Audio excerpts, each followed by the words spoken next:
अगर कभी आपके शहर पर न्यूक्लियर अटैक हो गया तो आप क्या करेंगे? सोचिए, एक पल में सब कुछ खत्म हो सकता है। घर, लोग, सपने, सब राख में बदल सकता है। लेकिन क्या वाकई आप कुछ कर सकते हैं ताकि जिंदा बच सकें? अगर आप अभी से तैयार हैं, ये जानकारी जिंदगी और मौत के बीच की दूरी तय कर सकती है। क्योंकि जब एक न्यूक्लियर बम गिरता है तो सिर्फ धमाका ही नहीं होता, उसके बाद शुरू होता है वो खतरनाक खेल जिसे कहते हैं रेडिएशन फॉलआउट। और उसमें जो जिंदा बचता है वो भी धीरे धीरे मरने लगता है। सबसे पहले जानिए कि जैसे ही न्यूक्लियर बम गिरता है, एक तेज सफेद रोशनी आपके सामने आती है। इस रोशनी को देखना मतलब अपनी आंखों की रोशनी खो देना। आप अंधे हो सकते हैं, स्थायी रूप से। इसलिए पहला कदम, जैसे ही धमाके की खबर मिले या रोशनी दिखे, तुरंत जमीन पर लेट जाइए, अपनी आंखें और कान बंद कर लीजिए और चेहरे को किसी कपड़े से ढक लीजिए। ये पहली रक्षा है। अब सवाल उठता है कि कहां जाएं? तो याद रखिए, अगर आपके आसपास कोई मेट्रो स्टेशन है, बेसमेंट है, अंडरग्राउंड पार्किंग है, तो वहीं भागिए, क्योंकि जमीन के नीचे रहना न्यूक्लियर फॉलआउट से बचने का सबसे कारगर तरीका है। लेकिन अगर कुछ नहीं है तो अपने घर को ही शेल्टर बनाना पड़ेगा। सारी खिड़कियां, दरवाजे बंद कर दीजिए। हर छोटी छोटी दरार को भी किसी कपड़े, टेप या गत्ते से बंद कीजिए। हवा का एक भी रास्ता नहीं खुला रहना चाहिए। अटैक से पहले या जैसे ही खबर मिले, आपके पास सिर्फ कुछ मिनट होंगे। उसी वक्त पानी भरिए, बाल्टी, बोतल, ड्रम, जो भी है।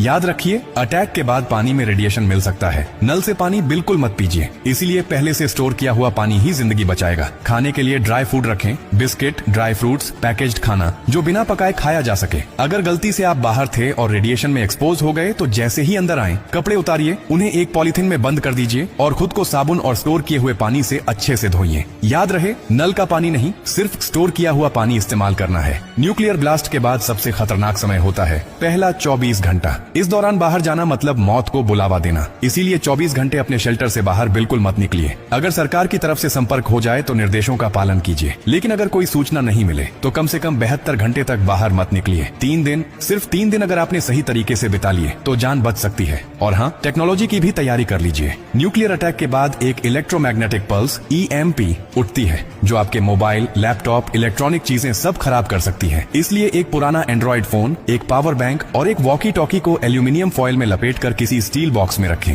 ये आपको बाकी दुनिया से संपर्क में रखेगा। सबसे जरूरी बात, घबराइए मत, पैनिक नहीं करना है। हर फैसला सोच समझ कर लीजिए, क्योंकि न्यूक्लियर अटैक एक टाइम गेम है। जो जितना शांत रहेगा, उसकी जान बचने के चांस उतने ही ज्यादा होंगे। और याद रखिए, ये जानकारी सिर्फ आपके लिए नहीं, बल्कि आपके परिवार, दोस्तों, पड़ोसियों और पूरे समाज के लिए है। क्या आप अकेले सुरक्षित रहना चाहते हैं? नहीं ना? तो इस जानकारी को हर उस इंसान तक पहुंचाइए जिसकी जिंदगी की आपको परवाह है। हो सकता है आपकी एक शेयर से किसी माँ का बच्चा जिंदा रह जाए, किसी पिता की आखिरी उम्मीद बच जाए, किसी बहन का भाई लौट कर घर आ जाए। और यही तो असली इंसानियत है।